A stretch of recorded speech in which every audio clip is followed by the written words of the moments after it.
Hello and welcome back to the Audiobook Club at Best Ever Audiobooks, coming to you live from the UK at 7 p.m. on Tuesdays and Thursdays UK time. So I'm hoping, I can't hear myself in my headphones on the monitoring for some reason, so I'm hoping this is coming out all okay. Anyway, so we're going to have the second part of the Conan story, Beyond the Black River, which we started on Tuesday.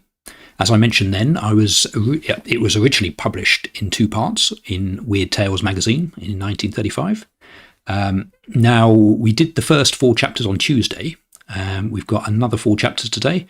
I think from next week I'm going to do shorter sessions, maybe keep the audiobook sections around 45 minutes with a break in the middle.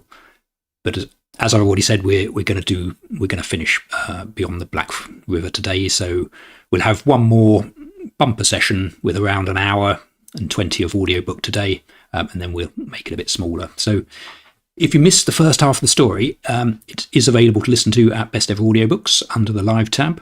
But if you want to just listen today, here's a quick recap of what happened in Tuesday's episode. So in chapter 1, we met Balthus, a young Aquilonian who's travelling to join the garrison at Fort Tusculum. On the trail, he's nearly killed by a Pictic archer. Fortunately, Conan's been tracking the Pict and brains him just as he's about to fire an arrow. The two of them walk together, and Conan explains to Balthus about the fact that the frontier land is very vulnerable. The Picts are getting bolder, and Aquilonia, the kingdom or the empire, has basically overextended itself. So on the path, they discover the mutilated body of a merchant, Tiberius. Conan believes he's been killed by something supernatural, summoned by the Pictish shaman Zogar Sag, who is taking revenge on the men who had previously captured him. So Conan and Balthus, they build a litter to carry the corpse back to the fort, but then a scream lures them away. And they see this glowing supernatural creature glide away, which Conan throws his axe at, but without any success.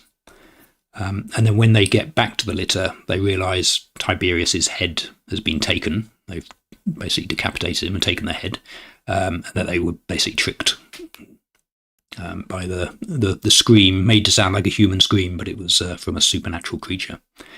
When they get back to the fort, the attitude of everyone there is kind of pretty grim. The fort's commander, Valinus, asks Conan if he'll cross the river and attempt to kill Zogar Sag. Conan agrees and takes a small band of woodsmen, and Balthus also goes along with them. Balthus and one other are left to guard the canoe on the far side of on the far shore of the river, and Conan and the rest go ashore. But after a short while, with no warning, someone grabs Balthus from behind, and after a struggle, he's knocked unconscious. He comes round, he's tied to a stake, along with one of Conan's party that went ashore. The heads of all the rest of the party are piled up in a pyramid, except for Conan's, so they're hoping Conan may have got away. Zogar Sag appears in all his regalia, summons creatures out of ancient legend. First summons a saber-toothed tiger, comes in out of the forest, rips the woodman from his stake and drags him away. And next, a huge ghost snake is summoned, which is obviously coming for Balthus. But before it can get to Balthus, there's a glint of light, and there's a spear stuck into the snake. The snake goes a bit frenzied, thrashes out and kills lots of the Picts that are around it. And in the chaos, Conan cuts Balthus free, and they make their getaway over the stockade. So obviously that's a very brief summary, missing lots of detail, and it's well worth listening to the first part of the story if you want to. But anyway, let's get on and listen to the first couple of chapters. So as I mentioned in fact, we're probably not going to listen to the first couple of chapters this time because they're both about 30 minutes long. So we might stop after the first one and then have the rest of it after that. So as I mentioned on Tuesday, there is a bit of violence and gore coming up, so maybe not appropriate for the youngest listeners. But apart from that, I hope you enjoy the story. And we shall get on starting with Chapter 5 now. Chapter 5, The Children of Jabal Sag. Which way is the river? Balthus was confused. "We don't dare try for the river now," grunted Conan. "The woods between the village and the river are swarming with warriors. Come on. We'll head in the last direction they'll expect us to go, west." Looking back as they entered the thick growth, Balthus beheld the wall dotted with black heads as the savages peered over. The Picts were bewildered. They had not gained the wall in time to see the fugitives take cover. They had rushed to the wall expecting to repel an attack in force. They had seen the body of the dead warrior, but no enemy was in sight. Balthus realized that they did not yet know their prisoner had escaped. From other sounds he believed that the warriors, directed by the shrill voice of Zogar Sag, were destroying the wounded serpent with arrows. The monster was out of the shaman's control. A moment later the quality of the yells was altered. Screeches of rage rose in the night. Conan laughed grimly. He was leading Balthus along a narrow trail that ran west under the black branches, stepping as swiftly and surely as if he trod a well-lighted thoroughfare. Balthus stumbled after him, guiding himself by feeling the dense wall on either hand. "They'll be after us now. Zogar's discovered you're gone, and he knows my head wasn't in the pile before the altar hut. The dog! If I'd had another spear, I'd have thrown it through him before I struck the snake. Keep to the trail. They can't track us by torchlight, and there are scores of paths leading from the village. They'll follow those leading to the river first, throw a cordon of warriors for miles along the bank, expecting us to try to break through. We won't take to the woods until we have to. We can make better time on this trail. Now buckle down to it and run as you never ran before." "They got over their panic cursed quick," panted Balthus, complying with a fresh burst of speed. "They're not afraid of anything very long," grunted Conan. For a space nothing was said between them. The fugitives devoted all their attention to covering distance. They were plunging deeper and deeper into the wilderness, and getting further away from civilization at every step. But Balthus did not question Conan's wisdom. The Cimmerian presently took time to grunt. "When we're far enough away from the village, we'll swing back to the river in a big circle. No other village within miles of Gwawela. All the Picts are gathered in that vicinity. We'll circle wide around them. They can't track us until daylight. They'll pick up our path then, but before dawn we'll leave the trail and take to the woods." They plunged on. The yells died out behind them. Balthus's breath was whistling through his teeth. He felt a pain in his side, and running became torture. He blundered against bushes on each side of the trail. Conan pulled up suddenly, turned, and stared back down the dim path. Somewhere the moon was rising, a dim white glow amid a tangle of branches. "Shall we take to the woods?" panted Balthus. "Give me your axe," murmured Conan softly. "Something is close behind us." "Then we'd better leave the trail," exclaimed Balthus. Conan shook his head and drew his companion into a dense thicket. The moon rose higher, making a dim light in the path. "We can't fight the whole tribe," whispered Balthus. "No human being could have found our trail so quickly, or followed us so swiftly," muttered Conan. "Keep silent."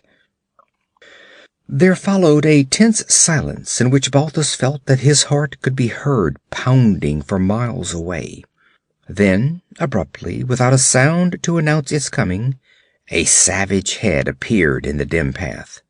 Balthus's heart jumped into his throat. At first glance, he feared to look upon the awful head of the saber-tooth. But this head was smaller, more narrow. It was a leopard which stood there, snarling silently and glaring down the trail. What wind there was blowing toward the hiding men, concealing their scent. The beast lowered his head and snuffled the trail, then moved forward uncertainly. A chill played down Balthus's spine. The brute was undoubtedly trailing them. and it was suspicious. It lifted its head, its eyes glowing like balls of fire, and growled low in its throat. And at that instant Conan hurled the axe. All the weight of arm and shoulder was behind the throw, and the axe was a streak of silver in the dim moon. Almost before he realized what had happened, Balthus saw the leopard rolling on the ground in its death throes, the handle of the axe standing up from its head. The head of the weapon had split its narrow skull. Conan bounded from the bushes, wrenched his axe free, and dragged the limp body in among the trees, concealing it from the casual glance. "Now let's go, and go fast," he grunted, leading the way southward, away from the trail. "There'll be warriors coming after that cat. As soon as he got his wits back, Zogar sent him after us. The Picts would follow him, and he'd leave them far behind. He'd circle the village until he hit our trail, then come after us like a streak. They couldn't keep up with him, but they'll have an idea as to our general direction. They'd follow, listening for his cry. Well, they won't hear that, but they'll find the blood on the trail and look around and find the body in the brush. They'll pick up our spoor here if they can. Walk with care." He avoided clinging briars and low-hanging branches effortlessly, gliding between trees without touching the stems, and always planting his feet in the places calculated to show least evidence of his passing. But with Balthus it was slower, more laborious work. No sound came from behind them. They had covered more than a mile when Balthus said, "Does Zogar Sag catch leopard cubs and train them for bloodhounds?" Conan shook his head. That was a leopard he called out of the woods. "But," Balthus persisted, "if he can order the beasts to do his bidding, why doesn't he rouse them all and have them after us? The forest is full of leopards. Why send only one after us?" Conan did not reply for a space, and when he did, it was with a curious reticence. "He can't command all the animals. Only such as remember Jabal Sag." Jabal Sag. Balthus repeated the ancient name hesitantly. He had never heard it spoken more than 3 or 4 times in his whole life. Once all living creatures worshipped him. That was long ago, when beasts and men spoke one language. Men have forgotten him. Even the beasts forget. Only a few remember. The men who remember Jabal Sag and the beasts who remember are brothers and speak the same tongue. Balthus did not reply. He had strained at a Pictish stake and seen the nighted jungle give up its fanged horrors at a shaman's call. "Civilized men laugh," said Conan, "but not one can tell me how Zogar Sag can call pythons and tigers and leopards out of the wilderness and make them do his bidding. They would say it is a lie if they dared. That's the way with civilized men. When they can't explain something by their half-baked science, they refuse to believe it." The people on the Tauran were closer to the primitive than most Aquilonians. Superstitions persisted, whose sources were lost in antiquity, and Balthus had seen that which still prickled his flesh. He could not refute the monstrous thing which Conan's words implied. "I've heard that there's an ancient grove sacred to Jabal Sag somewhere in this forest," said Conan. "I don't know. I've never seen it. But more beasts remember in this country than any I've ever seen." "Then others will be on our trail." "They are now," was Conan's disquieting answer. "Zogar would never leave our tracking to one beast alone." "What are we to do then?" asked Balthus uneasily, grasping his axe as he stared at the gloomy arches above him. His flesh crawled with the momentary expectation of ripping talons and fangs leaping from the shadows. "Wait."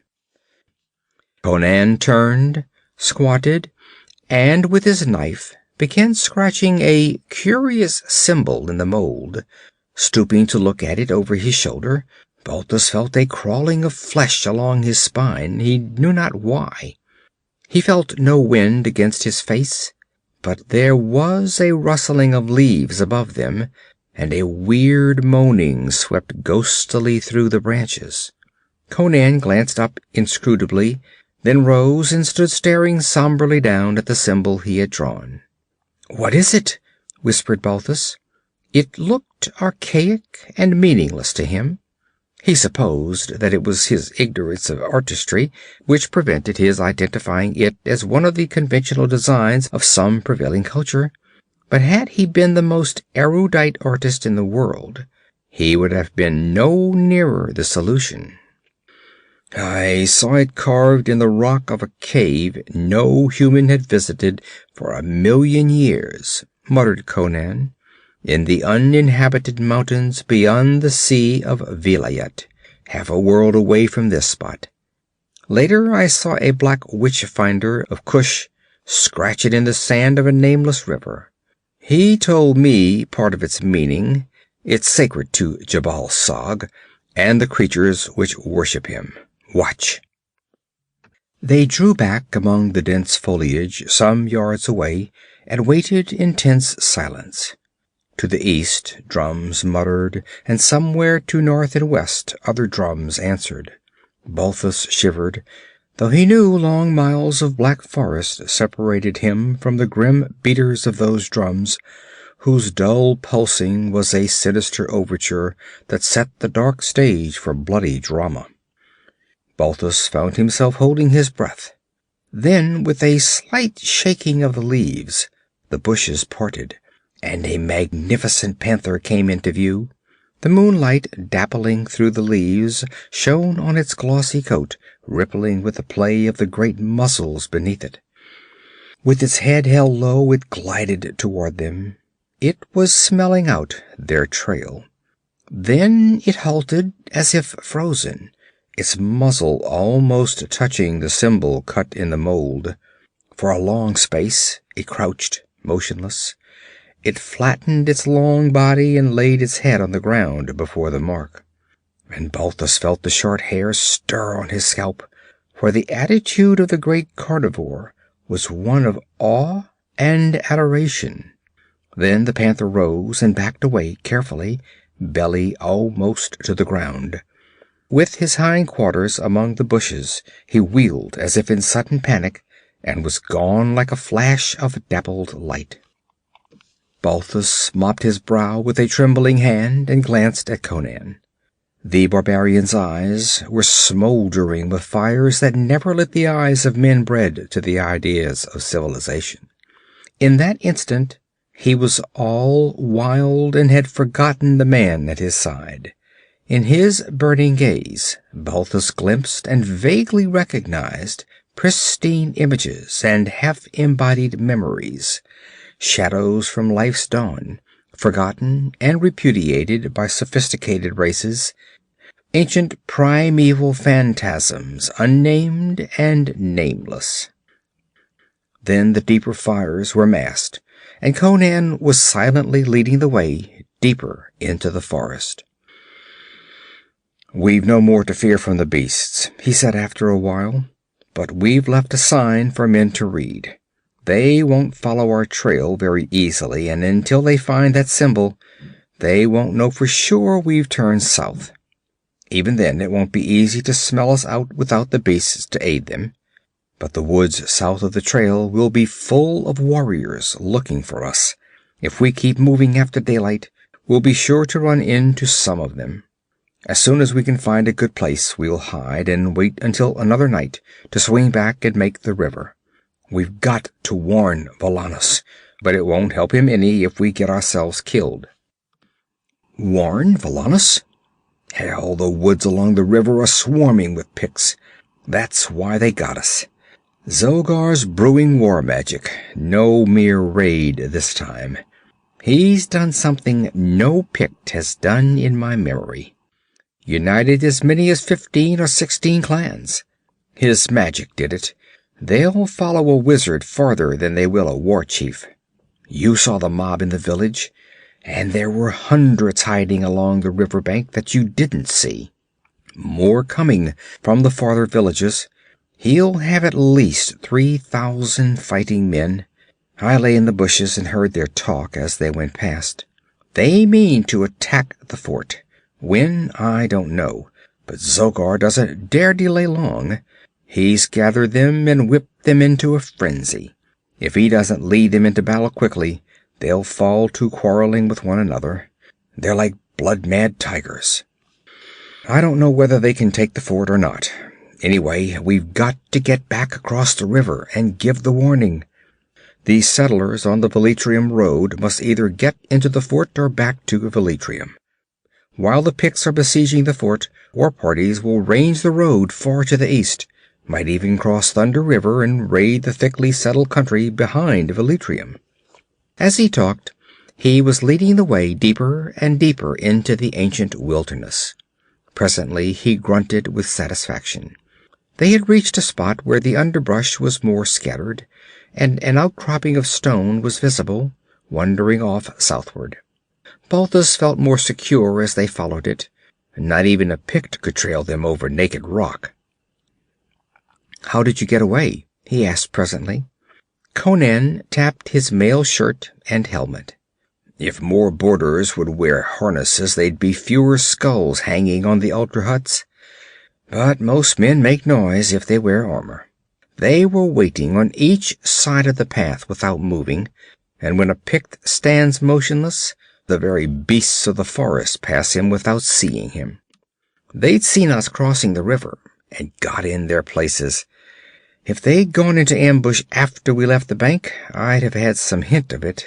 But they were waiting, and not even a leaf trembled. The devil himself couldn't have suspected anything. The first suspicion I had was when I heard a shaft rasp against a bow as it was pulled back.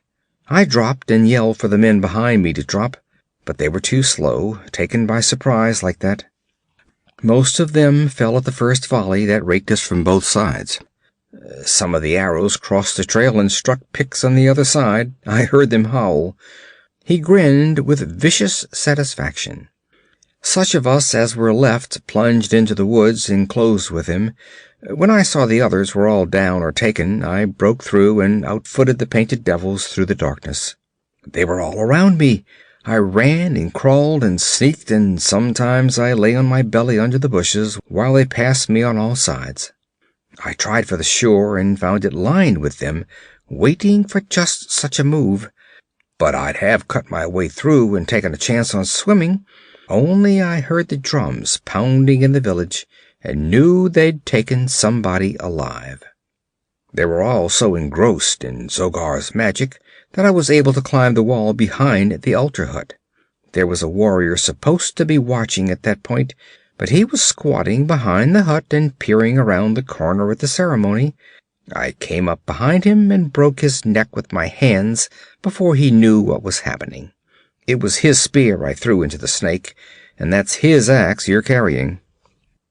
"But what was that thing you killed at the altar hut?" asked Balthus, with a shiver at the memory of the dim-seen horror. "One of Zogar's gods. One of Jabal's children that didn't remember and had to be kept chained to the altar. A bull ape. The Picts think they're sacred to the hairy one who lives on the moon, the gorilla god of Gula. It's getting light. Here's a good place to hide until we see how close they're on our trail. Probably have to wait until night to break back to the river." A low hill pitched upward, girdled and covered with thick trees and bushes. Near the crest, Conan slid into a tangle of jutting rocks crowned by dense bushes. Lying among them, they could see the jungle below without being seen. It was a good place to hide or defend. Balthus did not believe that even a Pict could have trailed them over the rocky ground for the past 4 or 5 miles, but he was afraid of the beasts that obeyed Zogar Sag. His faith in the curious symbol wavered a little now, but Conan had dismissed the possibility of beasts tracking them. A ghostly whiteness spread through the dense branches. The patches of sky visible altered in hue, grew from pink to blue. Balthus felt the gnawing of hunger, though he had slaked his thirst at a stream they had skirted. There was complete silence, except for an occasional chirp of a bird. The drums were no longer to be heard. Balthus's thoughts reverted to the grim scene before the altar hut. "Those were ostrich plumes Zogar Sag wore," he said. "I've seen them on the helmets of knights who rode from the east to visit the barons of the marches. There are no ostriches in this forest, are there?" "They came from Kush," answered Conan. "West of here, many marches, lies the seashore. Ships from Zingara occasionally come and trade weapons and ornaments and wine to the coastal tribes for skins and copper ore and gold dust. Sometimes they trade ostrich plumes they got from the Stygians, who in turn got them from the black tribes of Kush, which lies south of Stygia. The Pictish shamans place great store by them, but there's much risk in such trade. The Picts are too likely to try to seize the ship, and the coast is dangerous to ships. I've sailed along it when I was with the pirates of the Barachan Isles, which lie southwest of Zingara." Balthus looked at his companion with admiration. "I knew you hadn't spent your life on this frontier. You've mentioned several far places. You've traveled widely?" "I've roamed far, farther than any other man of my race ever wandered. I've seen all the great cities of the Hyborians, the Shemites, the Stygians, and the Hyrcanians. I've roamed in the unknown country south of the Black Kingdoms of Kush and east of the Sea of Vilayet. I've been a mercenary captain, a corsair, a kozak, a penniless vagabond, a general. Hell, I've been everything except a king, and I may be that before I die." The fancy pleased him, and he grinned heartily. Then he shrugged his shoulders and stretched his mighty figure on the rocks. "This is as good life as any. I don't know how long I'll stay on the frontier. A week, a month, a year. I have a roving foot. But it's as well on the border as anywhere." Balthus set himself to watch the forest below them. Momentarily, he expected to see fierce painted faces thrust through the leaves, but as the hours passed, no stealthy footfall disturbed the brooding quiet. Balthus believed the Picts had missed their trail and given up the chase. Conan grew restless. "We should have sighted parties scouring the woods for us. If they've quit the chase, it's because they're after bigger game. They may be gathering to cross the river and storm the fort." "Would they come this far south if they lost the trail?" "They've lost the trail, all right. Otherwise, they'd have been on our necks before now. Under ordinary circumstances, they'd scour the woods for miles in every direction. Some of them should have passed within sight of this hill. They must be preparing to cross the river. We've got to take a chance and make for the river." Creeping down the rocks, Balthus felt his flesh crawl between his shoulders as he momentarily expected a withering blast of arrows from the green masses about them. He feared that the Picts had discovered them and were lying about in ambush. But Conan was convinced no enemies were near, and the Cimmerian was right. "We're miles to the south of the village," grunted Conan. "We'll hit straight through for the river. I don't know how far down the river they've spread. We'll hope to hit it below them." With haste that seemed reckless to Balthus, they hurried eastward. The woods seemed empty of life. Conan believed that all the Picts were gathered in the vicinity of Gwawela, if indeed they had not already crossed the river. He did not believe they would cross in the daytime, however. Some woodsman would be sure to see them and give the alarm. They'll cross above and below the fort, out of sight of the sentries. Then others will get in canoes and make straight across for the river wall. As soon as they attack, those hidden in the woods on the east shore will assail the fort from the other sides. They've tried that before and got the guts shot and hacked out of them, but this time they've got enough men to make a real onslaught of it. They pushed on without pausing, though Balthus gazed longingly at the squirrels flitting among the branches, which he would have brought down with a cast of his axe. With a sigh he drew up his broad belt. The everlasting silence and gloom of the primitive forest was beginning to depress him. He found himself thinking of the open groves and sun-dappled meadows of the Turan, of the bluff cheer of his father's steep-thatched, diamond-paned house, of the fat cows browsing through the deep, lush grass, and the hearty fellowship of the brawny, bare-armed plowmen and herdsmen. He felt lonely in spite of his companion. Conan was as much a part of this wilderness as Balthus was alien to it. The Cimmerian might have spent years among the great cities of the world. He might have walked with the rulers of civilization. He might even achieve his wild whim some day and rule as king of a civilized nation. Stranger things had happened. But he was no less a barbarian. He was concerned only with the naked fundamentals of life, the warm intimacies of small, kindly things.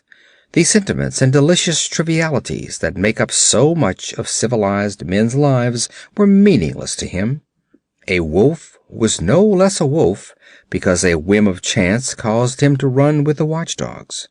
Bloodshed and violence and savagery were the natural elements of the life Conan knew.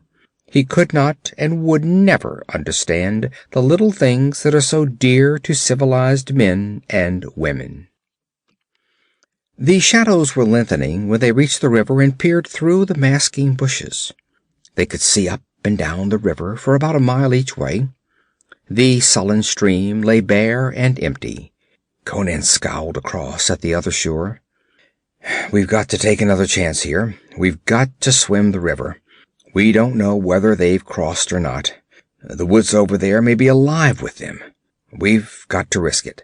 We're about 6 miles south of Gwawela." He wheeled and ducked as a bowstring twanged. Something like a white flash of light streaked through the bushes. Balthus knew it was an arrow. Then with a tigerish bound Conan was through the bushes.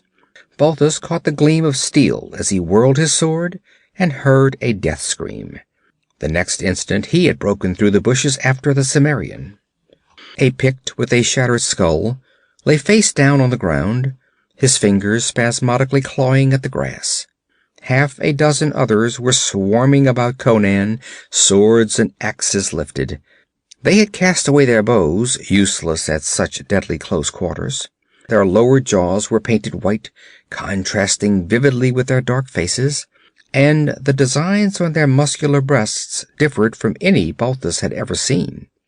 One of them hurled his axe at Balthus and rushed after it with lifted knife. Balthus ducked and then caught the wrist that drove the knife licking at his throat. They went to the ground together, rolling over and over. The Pict was like a wild beast, his muscles hard as steel strings.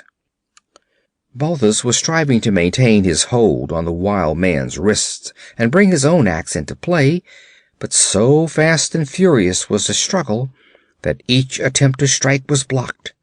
The Pict was wrenching furiously to free his knife hand, was clutching at Balthus's axe and driving his knees at the youth's groin. Suddenly he attempted to shift his knife to his free hand, and in that instant Balthus, struggling up on one knee, split the painted head with a desperate blow of his axe. He sprang up and glared wildly about for his companion, expecting to see him overwhelmed by numbers. Then he realized the full strength and ferocity of the Cimmerian. Conan bestrode 2 of his attackers, shorn half asunder by that terrible broadsword. As Balthus looked, he saw the Cimmerian beat down a thrusting short-sword, avoid the stroke of an axe with a cat-like sidewise spring which brought him within arm's length of a squat savage stooping for a bow. Before the Pict could straighten, the red sword flailed down and clove him from shoulder to mid-breastbone, where the blade stuck. The remaining warriors rushed in, one from either side. Balthus hurled his axe with an accuracy that reduced the attackers to 1, and Conan, abandoning his efforts to free his sword, wheeled and met the remaining Pict with his bare hands. The stocky warrior, a head shorter than his tall enemy, leaped in, striking with his axe, at the same time stabbing murderously with his knife. The knife broke on the Cimmerian's mail, and the axe checked in midair as Conan's fingers locked like iron on the descending arm. A bone snapped loudly, and Balthus saw the Pict wince and falter. The next instant he was swept off his feet, lifted high above the Cimmerian's head. He writhed in midair for an instant, kicking and thrashing, and then was dashed headlong to the earth with such force that he rebounded and then lay still, his limp posture telling of splintered limbs and a broken spine.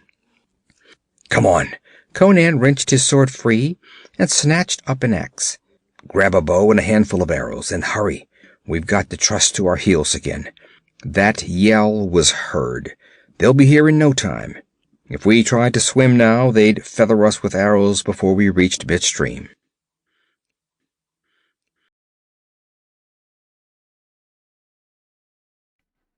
Okay, so that was the end of chapter 5.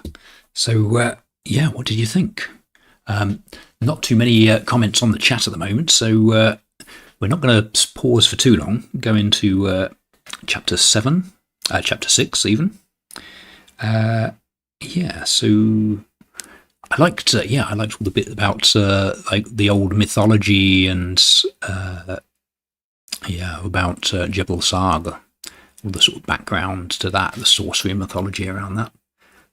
There was something in there. I mean, I'm not an expert on Robert E. Howard and Conan, but they said about Conan said the only role he hasn't had previously is that of a king, and yet isn't the earliest Conan story Phoenix on the Sword, where he is a king? I don't know if he's a barbarian king rather than a king of a civilized nation, but I'm sure he's a king in that. Maybe I've missed something, but yeah, if you know the answer, if you know all about Conan, leave a message, whether that's in the live chat or if you're listening to this later.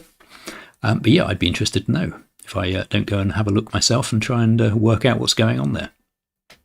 So right, we're going to go into the next chapter. So chapter 6, here we go.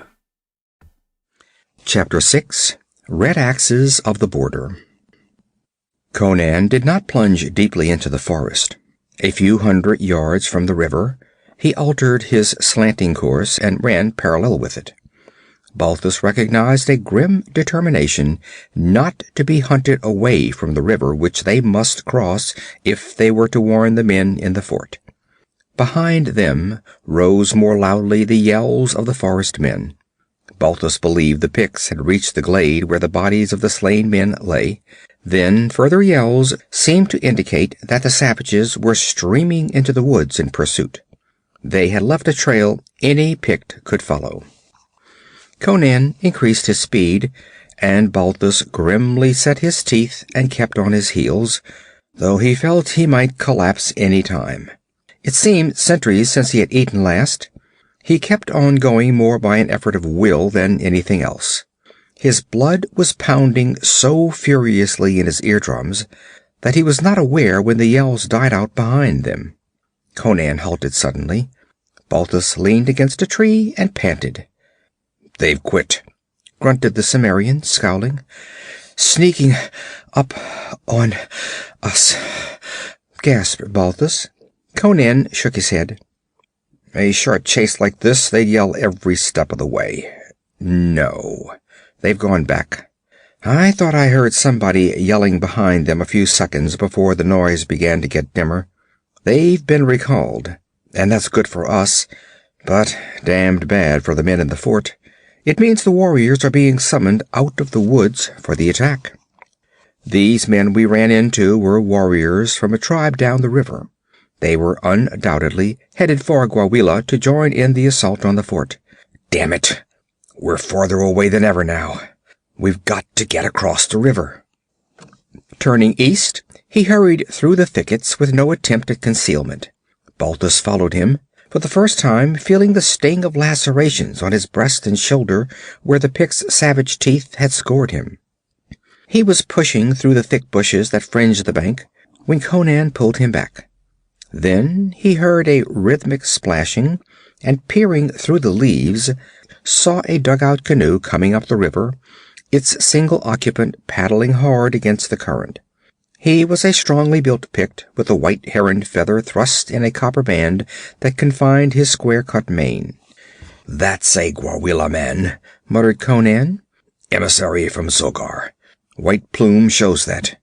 He's carried a peace talk to the tribes down the river, and now he's trying to get back and take a hand in the slaughter." The lone ambassador was now almost even with their hiding place, and suddenly Balthus almost jumped out of his skin. At his very ear had sounded the harsh gutturals of a Pict. Then he realized that Conan had called to the paddler in his own tongue. The man started, scanned the bushes and called back something, then cast a startled glance across the river, bent low, and sent the canoe scooting in toward the western bank. Not understanding, Balthus saw Conan take from his hand the bow he had picked up in the glade and notch an arrow. The Pict had run his canoe in close to the shore, and staring up into the bushes, called out something. His answer came in the twang of the bowstring, the streaking flight of the arrow that sank to the feathers in his broad breast. With a choking gasp, he slumped sidewise and rolled into the shallow water. In an instant, Conan was down the bank and wading into the water to grasp the drifting canoe. Balthus stumbled after him and somewhat dazedly crawled into the canoe. Conan scrambled in, seized the paddle, and sent the craft shooting toward the eastern shore. Balthus noted with envious admiration the play of the great muscles beneath the sunburnt skin.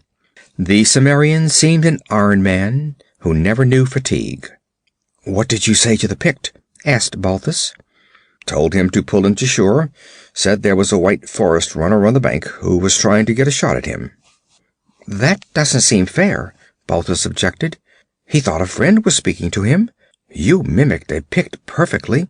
"We needed his boat," grunted Conan, not pausing in his exertions. "Only way to lure him to the bank. Which is worse, to betray a Pict who'd enjoy skinning us both alive, or betray the men across the river whose lives depend on our getting over?" Balthus mulled over this delicate ethical question for a moment, then shrugged his shoulder and asked, "How far are we from the fort?" Conan pointed to a creek which flowed into Black River from the east, a few hundred yards below them. "That's South Creek. It's 10 miles from its mouth to the fort. It's the southern boundary of Conanjahara. Marshes miles wide south of it. No danger of a raid from across them. 9 miles above the fort, North Creek forms the other boundary. Marshes beyond that, too. That's why an attack must come from the west, across Black River. Conanjahara's just like a spear, with a point 19 miles wide, thrust into the Pictish wilderness." "Why don't we keep to the canoe and make the trip by water?" "Because, considering the current we've got to brace, and the bends in the river, we can go faster afoot. Besides, remember, Gwawela is south of the fort. If the Picts are crossing the river, we'd run right into them." Dusk was gathering as they stepped upon the eastern bank. Without pause, Conan pushed on northward, at a pace that made Balthus's sturdy legs ache. "Valanis wanted a fort built at the mouths of North and South Creeks," grunted the Cimmerian. "Then the river could be patrolled constantly, but the government wouldn't do it. Soft-bellied fools, sitting on velvet cushions with naked girls offering them iced wine on their knees. I know the breed. They can't see any farther than their palace wall. Diplomacy? Hell! They'd fight Picts with theories of territorial expansion. Valanis and men like him have to obey the orders of a set of damned fools. They'll never grab any more Pictish land, any more than they'll ever rebuild Venarium.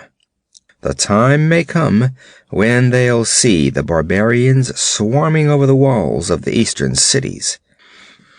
A week before, Balthus would have laughed at any such preposterous suggestion. Now he made no reply. He had seen the unconquerable ferocity of the men who dwelt beyond the frontiers. He shivered, casting glances at the sullen river, just visible through the bushes, at the arches of the trees which crowded close to its banks. He kept remembering that the Picts might have crossed the river and be lying in ambush between them and the fort. It was fast growing dark. A slight sound ahead of them jumped his heart into his throat, and Conan's sword gleamed in the air. He lowered it when a dog, a great, gaunt, scarred beast, slunk out of the bushes and stood staring at them. That dog belonged to a settler who tried to build his cabin on the bank of the river a few miles south of the fort, grunted Conan. The Picts slipped over and killed him, of course, and burned his cabin. We found him dead among the embers, and the dog lying senseless among 3 Picts he'd killed. He was almost cut to pieces. We took him to the fort and dressed his wounds, but after he recovered he took to the woods and turned wild. What now, Slasher? Are you hunting the men who killed your master? The massive head swung from side to side, and the eyes glowed greenly. He did not growl or bark. Silently as a phantom, he slid in between them. "Let him come," muttered Conan. "He can smell the devils before we can see them." Balthus smiled and laid his hand caressingly on the dog's head. The lips involuntarily writhed back to display the gleaming fangs. Then the great beast bent his head sheepishly, and his tail moved with jerky uncertainty, as if the owner had almost forgotten the emotions of friendliness. Balthus mentally compared the great, gaunt, hard body with the fat, sleek hounds tumbling vociferously over one another in his father's kennel yard. He sighed. The frontier was no less hard for beasts than for men. This dog had almost forgotten the meaning of kindness and friendliness. Slasher glided ahead, and Conan let him take the lead. The last tinge of dusk faded into stark darkness. The miles fell away under their steady feet. Slasher seemed voiceless. Suddenly he halted, tense, ears lifted. An instant later the men heard it. A demoniac yelling up the river ahead of them, faint as a whisper.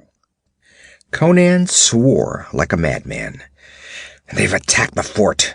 We're too late. Come on." He increased his pace, trusting to the dog to smell out ambushes ahead.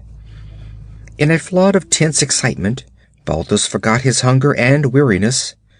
The yells grew louder as they advanced, and above the devilish screaming they could hear the deep shouts of the soldiers.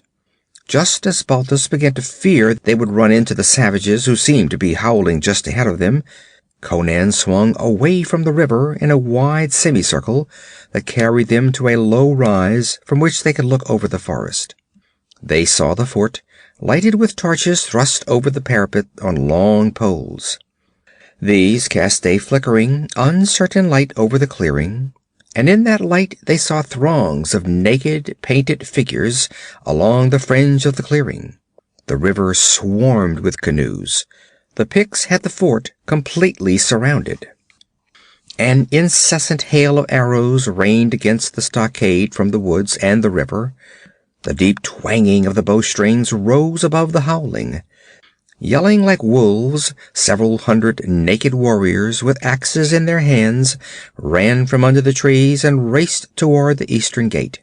They were within 150 yards of their objective when a withering blast of arrows from the wall littered the ground with corpses and sent the survivors fleeing back to the trees. The men in the canoes rushed their boats toward the river wall and were met by another shower of cloth-yard shafts and a volley from the small ballistas mounted on towers on that side of the stockade. Stones and logs whirled through the air and splintered and sank half a dozen canoes, killing their occupants, and the other boats drew back out of range. A deep roar of triumph rose from the walls of the fort, answered by bestial howling from all quarters. "Shall we try to break through?" asked Balthus, trembling with eagerness. Conan shook his head. He stood with his arms folded, his head slightly bent, a somber and brooding figure. The fort's doomed. The Picts are blood mad and won't stop until they're all killed, and there are too many of them for the men in the fort to kill. We couldn't break through, and if we did, we could do nothing but die with Avalanis. There's nothing we can do but save our own hides, then? Yes, we've got to warn the settlers. Do you know why the Picts are not trying to burn the fort with fire arrows? Because they don't want a flame that might warn the people to the east. They plan to stamp out the fort and then sweep east before anyone knows of its fall. They may cross Thunder River and take Velitrium before the people know what's happening. At least they'll destroy every living thing between the fort and Thunder River. We've failed to warn the fort, and I see now it would have done no good if we had succeeded. The fort's too poorly manned. A few more charges and the Picts will be over the walls and breaking down the gates. But we can start the settlers toward Velitrium. Come on. We're outside the circle the Picts have thrown around the fort. We'll keep clear of it. They swung out in a wide arc, hearing the rising and falling of the volume of the yells, marking each charge and repulse. The men in the fort were holding their own, but the shrieks of the Picts did not diminish in savagery. They vibrated with a timbre that held assurance of ultimate victory. Before Balthus realized they were close to it, they broke into the road leading east. "Now run!" grunted Conan. Balthus set his teeth. It was 19 miles to Velitrium, a good 5 to Scalp Creek, beyond which began the settlements.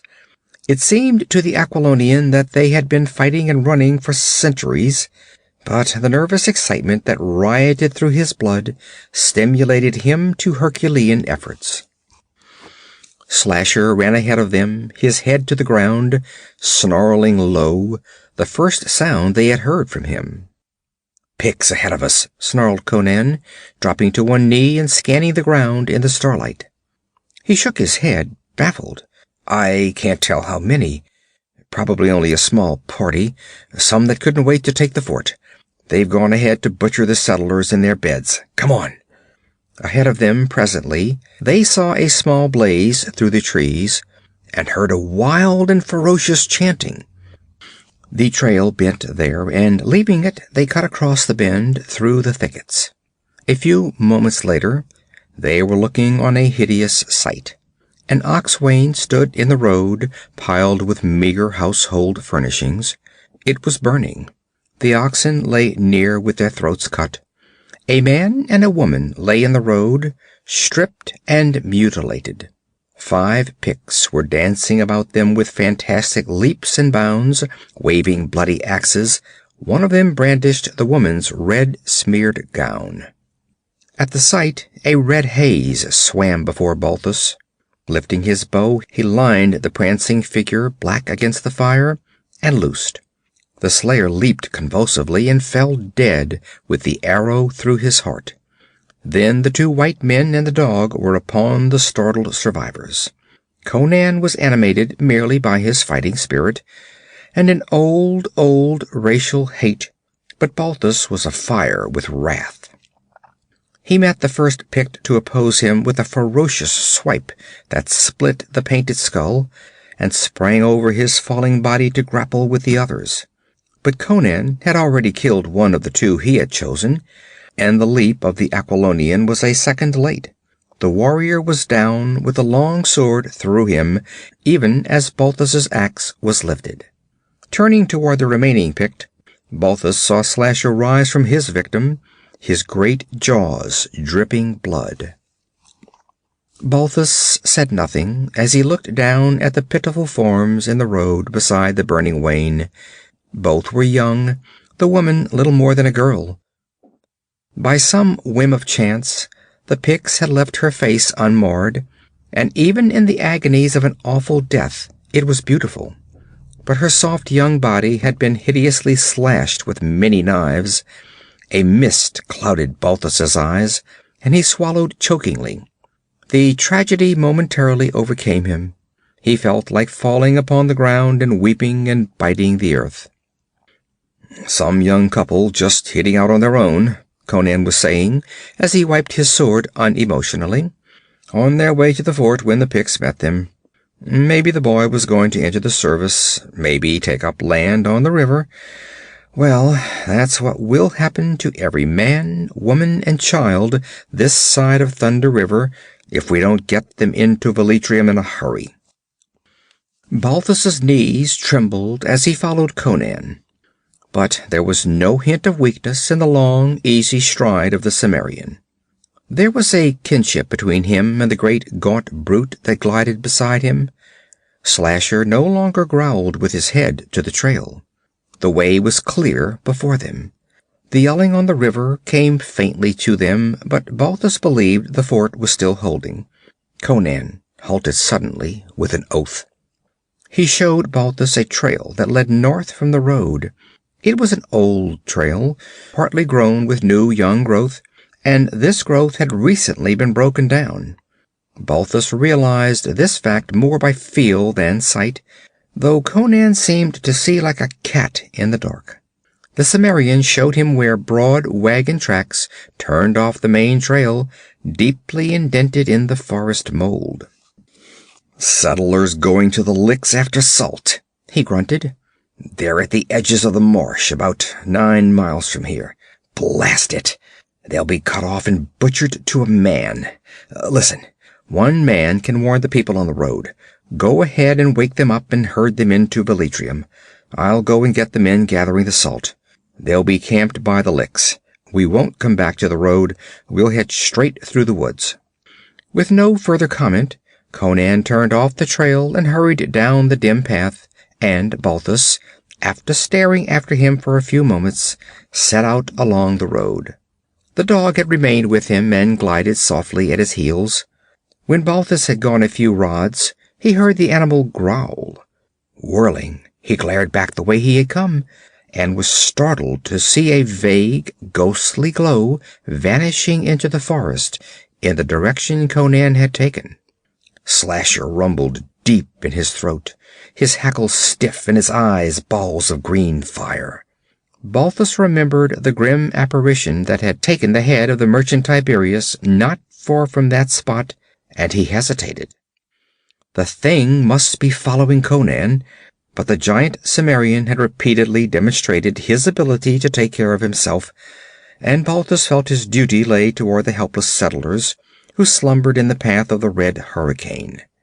The horror of the fiery phantom was overshadowed by the horror of those limp, violated bodies beside the burning oxwain. He hurried down the road, crossed Scalp Creek, and came in sight of the first settler's cabin, a long, low structure of axe-hewn logs. In an instant he was pounding on the door. A sleepy voice inquired his pleasure. "Get up! The Picts are over the river!" That brought instant response. A low cry echoed his words, and then the door was thrown open by a woman in a scanty shift. Her hair hung over her bare shoulders in disorder. She held a candle in one hand and an axe in the other. Her face was colorless, her eyes wide with terror. "Come in," she begged. "We'll hold the cabin." "No, we must make for Velitrium. The fort can't hold them back. It may have fallen already. Don't stop to dress. Get your children and come on." "But my man's gone with the others after salt," she wailed, wringing her hands. Behind her peered 3 tousled youngsters, blinking and bewildered. "Conan's gone after them.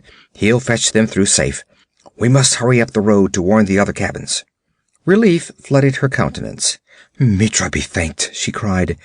"If the Cimmerian's gone after them, they're safe if mortal man can save them." In a whirlwind of activity, she snatched up the smallest child and herded the others through the door ahead of her. Balthus took the candle and ground it out under his heel. He listened an instant. No sound came up the dark road. "Have you got a horse?" "In the stable," she groaned. "Oh, hurry." He pushed her aside as she fumbled with shaking hands at the bars.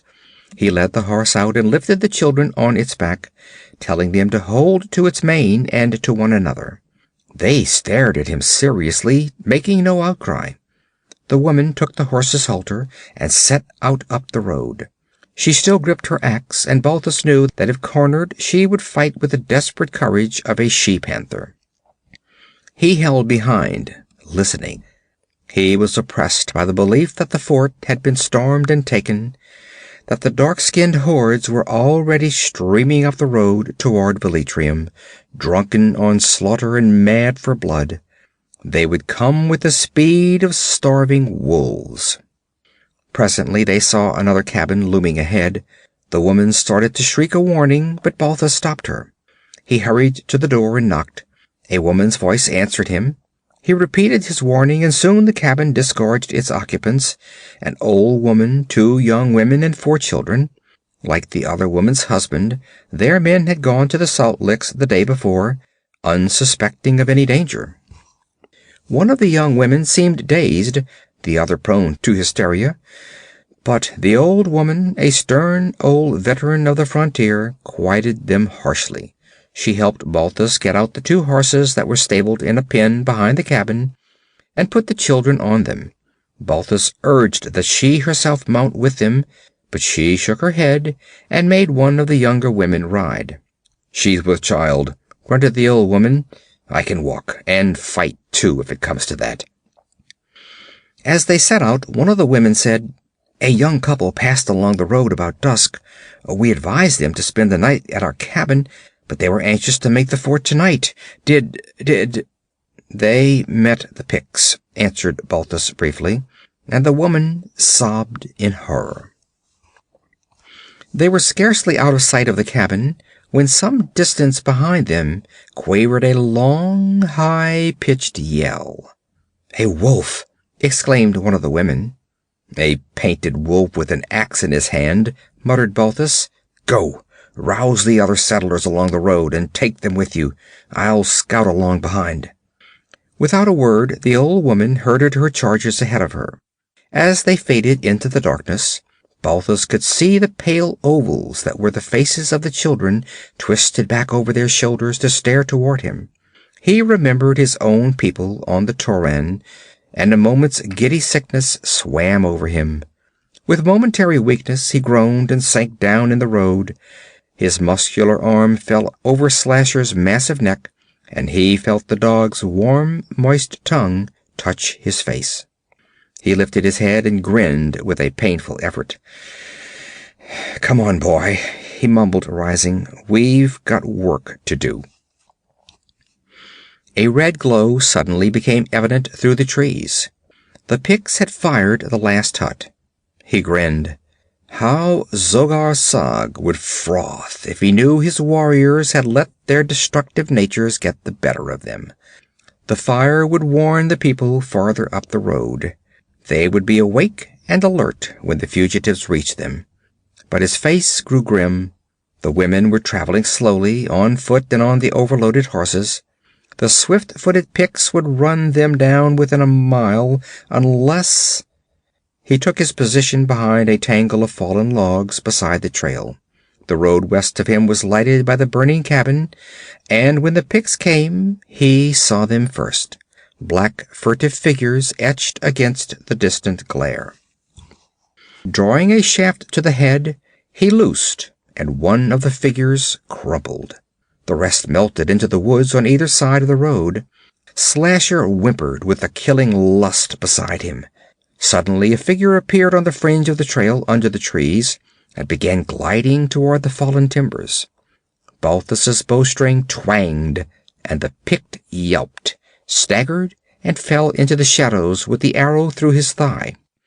Slasher cleared the timbers with a bound and leaped into the bushes.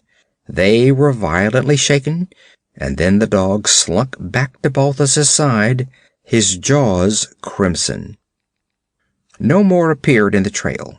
Balthus began to fear they were stealing past his position through the woods, and when he heard a faint sound to his left, he loosed blindly. He cursed as he heard the shaft splinter against a tree, but Slasher glided away as silently as a phantom, and presently Balthus heard a thrashing and a gurgling. Then Slasher came like a ghost through the bushes, snuggling his great crimson-stained head against Balthus's arm. Blood oozed from a gash in his shoulder, but the sounds in the wood had ceased forever. The men lurking on the edges of the road evidently sensed the fate of their companion, and decided that an open charge was preferable to being dragged down in the dark by a devil beast they could neither see nor hear. Perhaps they realized that only one man lay behind the logs. They came with a sudden rush, breaking cover from both sides of the trail. 3 dropped with arrows through them, and the remaining pair hesitated. One turned and ran back down the road, but the other lunged over the breastwork, his eyes and teeth gleaming in the dim light, his axe lifted. Balthus's foot slipped as he sprang up, but the slip saved his life. The descending axe shaved a lock of hair from his head, and the Pict rolled down the logs from the force of his wasted blow. Before he could regain his feet, Slasher tore his throat out. Then followed a tense period of waiting, in which time Balthus wondered if the man who had fled had been the only survivor of the party. Obviously, it had been a small band that had either left the fighting at the fort or was scouting ahead of the main body. Each moment that passed increased the chances for safety of the women and children hurrying toward Velitrium. Then, without warning, a shower of arrows whistled over his retreat. A wild howling rose from the woods along the trail. Either the survivor had gone after aid, or another party had joined the first. The burning cabin still smoldered, lending a little light. Then they were after him, gliding through the trees beside the trail. He shot 3 arrows and threw the bow away. As if sensing his plight, they came on, not yelling now, but in deadly silence except for a swift pad of many feet. He fiercely hugged the head of the great dog growling at his side, muttered, "All right, boy, give 'em hell," and sprang to his feet, drawing his axe. Then the dark figures flooded over the breastworks and closed in a storm of flailing axes, stabbing knives, and ripping fangs.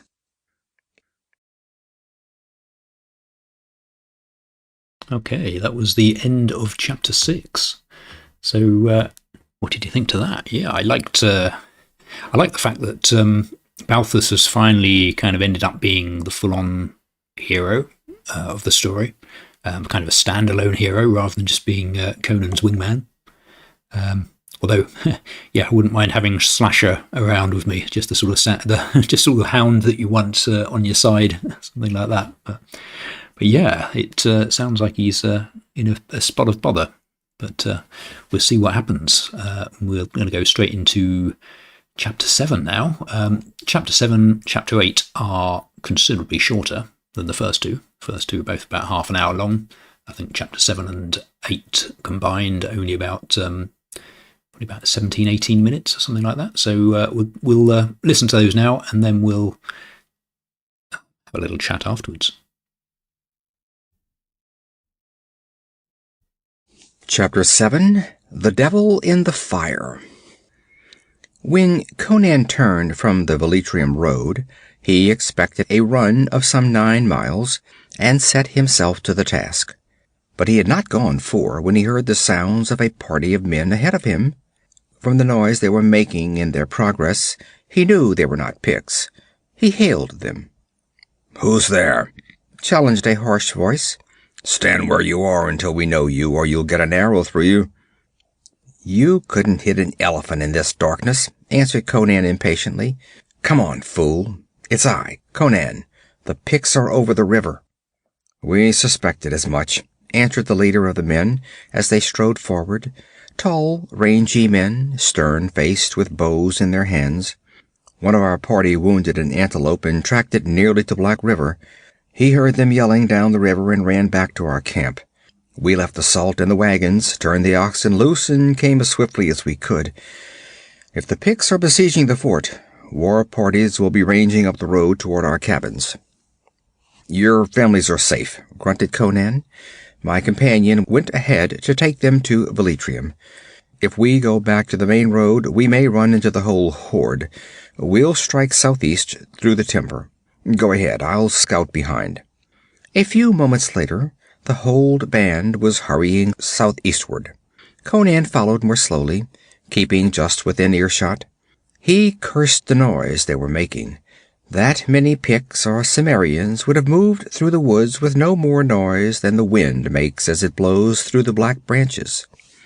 He had just crossed a small glade when he wheeled, answering the conviction of his primitive instincts that he was being followed.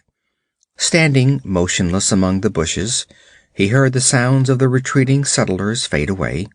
Then a voice called faintly back along the way he had come.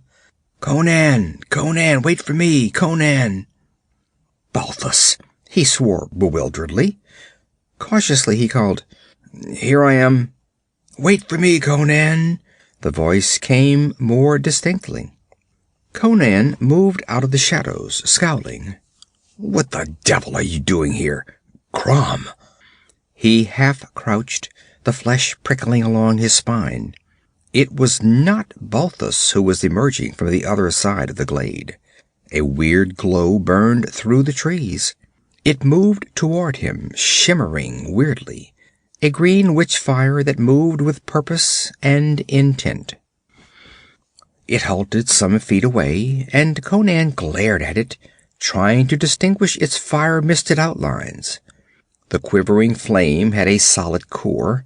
The flame was but a green garment that masked some animate and evil entity, but the Cimmerian was unable to make out its shape or likeness.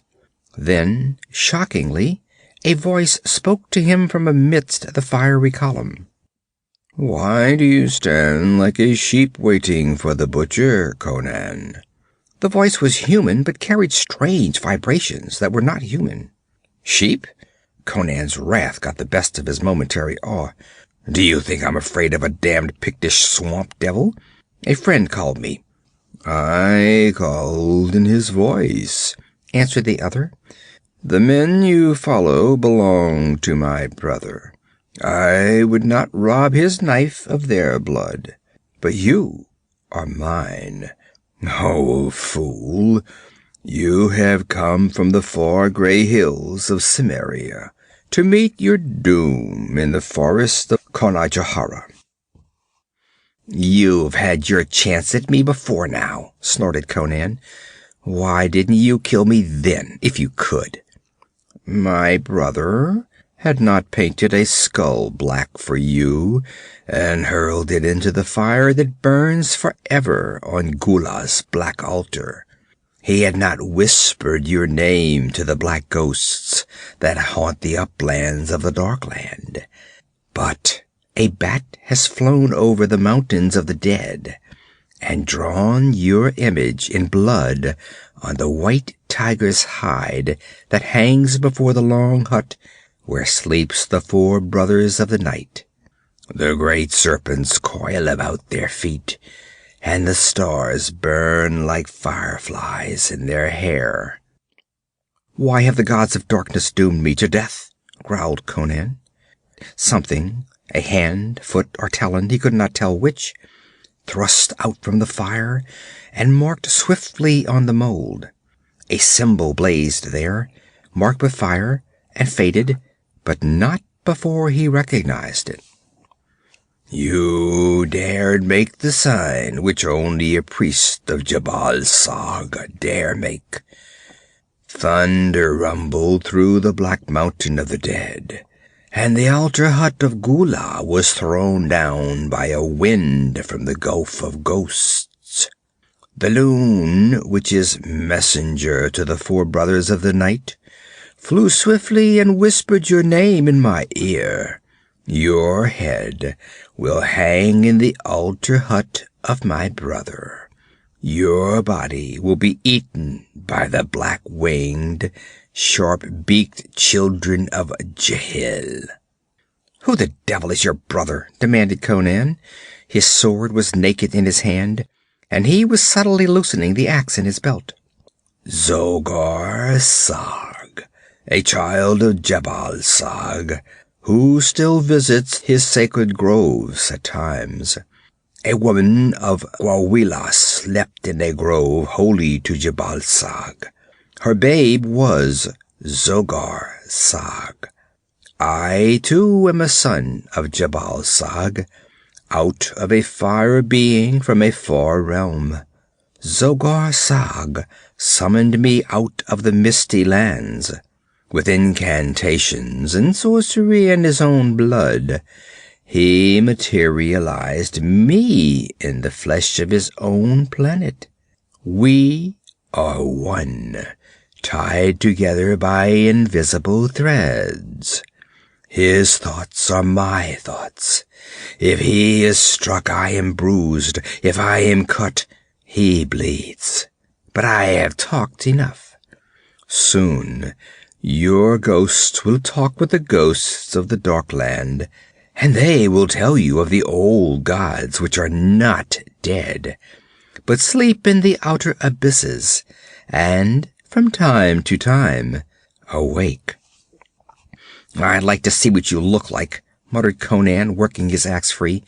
"You who leave a track like a bird, who burn like a flame, and yet speak with a human voice." "You shall see," answered the voice from the flame. "See, and carry the knowledge with you into the Darkland." The flames leaped and sank, dwindling and dimming. A face began to take shadowy form. At first Conan thought it was Zogar Sag himself, who stood wrapped in green fire. But the face was higher than his own, and there was a demoniac aspect about it. Conan had noted various abnormalities about Zogar Sag's features: an obliqueness of the eyes, a sharpness of the ears, a wolfish thinness of the lips. These peculiarities were exaggerated in the apparition which swayed before him. The eyes were red as coals of living fire. More details came into view. A slender torso, covered with snaky scales, which was yet manlike in shape, with manlike arms from the waist upward. Below, long, crane-like legs ended in splay three-toed feet, like those of some huge bird. Along the monstrous limbs the blue fire fluttered and ran. He saw it as through a glistening mist. Then suddenly it was towering over him, though he had not seen it move toward him. A long arm, which for the first time he noticed was armed with curving sickle-like talons, swung high and swept down at his neck.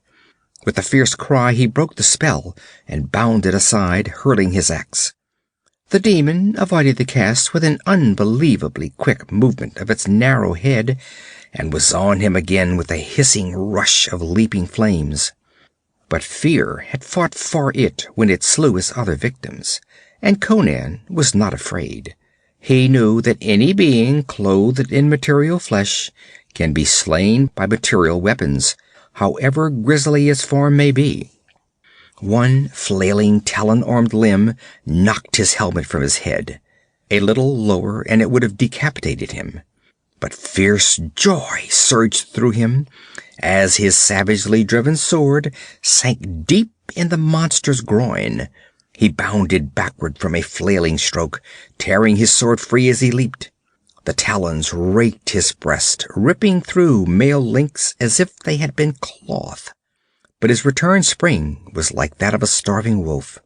He was inside the lashing arms and driving his sword deep in the monster's belly, felt the arms lock about him and the talons ripping the mail from his back as they sought his vitals. He was lapped and dazzled by the blue flame that was chill as ice. Then he had torn fiercely away from the weakening arms, and his sword cut the air in a tremendous swipe. The demon staggered and fell sprawling sidewise, its head hanging only by a shred of flesh. The fires that veiled it leaped fiercely upward, now red as gushing blood, hiding the figure from view. A scent of burning flesh filled Conan's nostrils. Shaking the blood and sweat from his eyes, he wheeled and ran, staggering through the woods. Blood trickled from his limbs. Somewhere, miles to the south, he saw the faint glow of flames that might mark a burning cabin. Behind him, toward the road, rose a distant howling that spurred him to greater efforts. Chapter 8. Conajohara No More. There had been fighting on Thunder River, fierce fighting before the walls of Velitrium. Axe and torch had been piled up and down the bank, and many a settler's cabin lay in ashes before the painted horde was rolled back. A strange quiet followed the storm, in which people gathered and talked in hushed voices, and men with red-stained bandages drank their ale silently in the taverns along the river bank.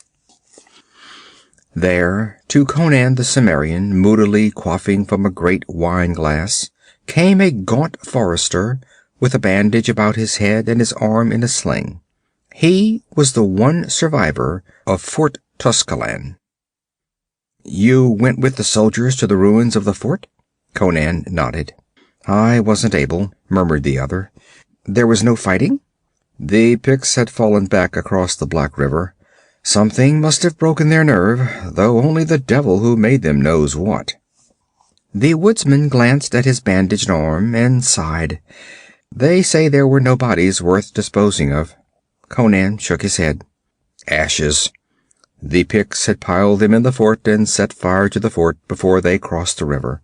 Their own dead and the men of Velanus." "Velanus was killed among the last, in the hand-to-hand fighting when they broke the barriers. They tried to take him alive, but he made them kill him. They took 10 of the rest of us prisoners when we were so weak from fighting we could fight no more. They butchered 9 of us then and there. It was when Zogar Sag died that I got my chance to break free and run for it." "Zogar Sag's dead?" ejaculated Conan. I saw him die. That's why the Picts didn't press the fight against Velitrium as fiercely as they did against the fort. It was strange. He took no wounds in battle. He was dancing among the slain, waving an axe from which he'd just brained the last of my comrades. He came at me, howling like a wolf, and then he staggered and dropped the axe, and began to reel in a circle, screaming as I never heard a man or beast scream before. He fell between me and the fire they'd built to roast me, gagging and frothing at the mouth. And all at once he went rigid, and the Picts shouted that he was dead. It was during the confusion that I slipped my cords and ran for the woods. I saw him lying in the firelight. No weapon had touched him, yet there were red marks like the wounds of a sword in the groin, belly, and neck, the last as if his head had been almost severed from his body. What do you make of that?" Conan made no reply, and the forester, aware of the reticence of barbarians on certain matters, continued. "He lived by magic, and somehow he died by magic. It was the mystery of his death that took the heart out of the Picts. Not a man who saw it was in the fighting before Velitrium. They hurried back across Black River. Those that struck Thunder River were warriors who had come on before Zogar Sag died. They were not enough to take the city by themselves. I came along the road, behind their main force, and I know none followed me from the fort. I sneaked through their lines and got into the town. You brought the settlers through all right, but their women and children got into Velitrium just ahead of those painted devils. If the youth Balthus and old Slasher hadn't held them up a while, they'd have butchered every woman and child in Conajohara. I passed the place where Balthus and the dog made their last stand. They were lying amid a heap of dead Picts. I counted 7, brained by his axe or disemboweled by the dog's fangs. And there were others in the road with arrows sticking in them. Gods, what a fight that must have been!" "He was a man," said Conan. "I drink to his shade, and to the shade of the dog, who knew no fear." He quaffed part of the wine, then emptied the rest upon the floor with a curious heathen gesture, and smashed the goblet. "The heads of 10 Picts shall pay for his, and 7 heads for the dog, who was a better warrior than many a man." And the forester, staring into the moody, smoldering blue eyes, knew the barbaric oath would be kept. "They'll not rebuild the fort?" "No. Conajohara is lost to Aquilonia. The frontier has been pushed back. Thunder River will be the new border. The woodsman sighed and stared at his calloused hand, worn from contact with axe haft and sword hilt. Conan reached his long arm for the wine jug. The forester stared at him, comparing him with the men about them, the men who had died along the lost river, comparing him with those other wild men over that river. Conan did not seem aware of his gaze. "Barbarism is the natural state of mankind," the borderer said, still staring somberly at the Cimmerian. "Civilization is unnatural. It is a whim of circumstance, and barbarism must always, ultimately, triumph." And that was the end of the second part of Beyond the Black River. I hope you enjoyed it. I certainly did. So I hadn't even read or listened to the second half of this story before today. The last chapter of the story took me a bit by surprise. I was kind of half expecting that Conan would somehow catch up with Balthus and come to his aid or something like that. And I was kind of really glad that didn't happen, because it would have been totally unrealistic, I think. So yeah, I kind of liked that ending. I loved the way the second half of the story switched. So Balthus kind of went from being the brave sidekick to being the sole hero of the seventh chapter. Well, not the sole one, but towards the end of the seventh chapter, he was kind of the hero of the hero of it. In fact, it wasn't the seventh chapter; it was the sixth chapter, wasn't it? Sixth chapter. And whereas the first 6 chapters, kind of told from Balthus's perspective, made me think Balthus would survive to tell the whole story. But it had that kind of natural switch to follow Conan from chapter 7, and that kind of allowed for the different ending. So yeah, I really liked that. I liked Balthus showing his bravery, even though in the end, of course, it was Conan who ultimately saved everybody by defeating Zogar Sag. And the story ends much more feeling like a Conan story than it began. Kind of ends with Conan, not seen through somebody else's perspective by then. So yeah, I liked it, and I like the observation right at the end that barbarism is the natural state of things, that it's civilization that's unnatural and fragile. I'm guessing that's probably a bit of Robert E. Howard's view of the world coming through. I need to read much more about Robert E. Howard. I don't know that much about him, other than he committed suicide at the age of 30, which is fairly tragic.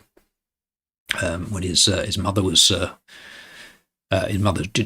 was dying, and not going to last much longer. I kind of also liked with the story, I liked the fact that they kind of evoked that American frontier to some extent, which gave it that realistic, grounded, historical kind of feel, rather than it being just sort of pure sword and fantasy, which you get in the movies. And I know Conan's described as having corded muscle, but you can't really imagine Arnold Schwarzenegger's version of Conan being able to move stealthily like a panther. It's just a bit too built. I think even the popular images of Conan as being so ridiculously muscly kind of unrealistic for who he was. I know he was supposed to be very strong, but he was also very agile and very stealthy. So, but yeah, that's my thoughts on it. I'd love to hear your thoughts. If you want to leave a message, say the live chat is not too busy today. Only the second video ever on this channel, so hopefully it will pick up, and we'll be able to have more chats in future. So next week I'm going to have considerably less audio, I think, in each of the sessions. I'm probably going to be away from home on Tuesday, so I might have to do a very very quick sort of setup somewhere else. But I think we'll stick to something fairly short next week. But I would like to then at some point start doing a novel. I'd like to do some of the John Carter novels, and maybe do some more Conan, and all different types of pulp fiction and other fiction, but I'd love to hear your suggestions, what you'd like to hear. And yeah, so until Tuesday, thanks very much for listening, and I will speak to you on Tuesday.